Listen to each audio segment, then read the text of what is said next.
Le vélo des Jeux.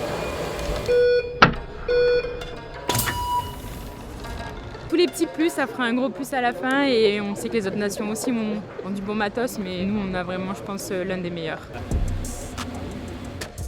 Ça, c'est le vélo des Jeux Olympiques 2024 de l'équipe de France de cyclisme sur piste. Un bolide de 7 kg qui pourrait tout changer dans une compétition dominée depuis quelques années par les Anglais. Et leur révolutionnaire Lotus Hope qui a brillé aux JO de Tokyo en 2021. Ce modèle français concurrent est ultra aérodynamique et dans ce sport, épouser à merveille les contours du vent, c'est primordial.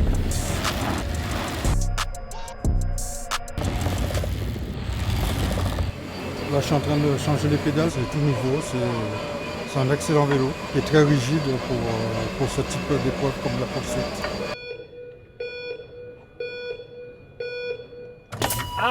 Allez, Catherine!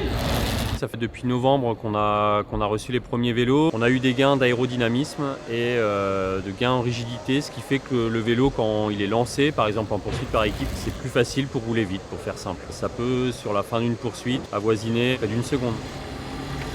Au début ça a été un peu spécial, mais voilà, une fois lancé, on l'arrête plus, on va dire. Une fois qu'on a choisi la trajectoire qu'on veut, il y reste quoi.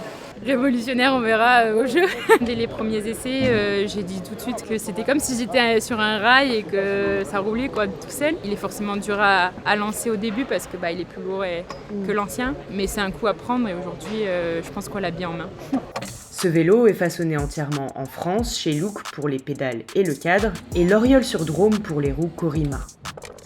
Je pense pas qu'on soit beaucoup encore à fabriquer des vélos en France. On doit être dans les derniers. Nous, on fait la fourche. En fait, à partir d'une feuille de carbone, on drape sur des gabarits comme de la couture. Je suis fière de mon travail quand même. Et là, on peut voir l'ensemble du vélo. Moi, je suis fière, oui. Ça fait un peu de travail. 87 heures. C'est comme de la haute couture. Avant sa fabrication, ce vélo a nécessité 3 années de conception, 1300 heures de calcul, 380 heures d'impression 3D pour le prototype et 33 modèles testés. Nous, on nous disait au travail qu'on était dans la Rolls-Royce du vélo. C'est une fierté pour nous. Cet été, vous serez devant votre télé du coup pour les épreuves Évidemment. Oui, bien sûr. Bien sûr. J'aurais dit qu'il fallait gagner. Voilà. Pour nous. Bon, pour s'offrir ce petit bijou technologique, il faut quand même compter 12 000 €. Après, ce serait quand même beaucoup trop simple si les victoires et les défaites n'avaient qu'à voir avec le matériel.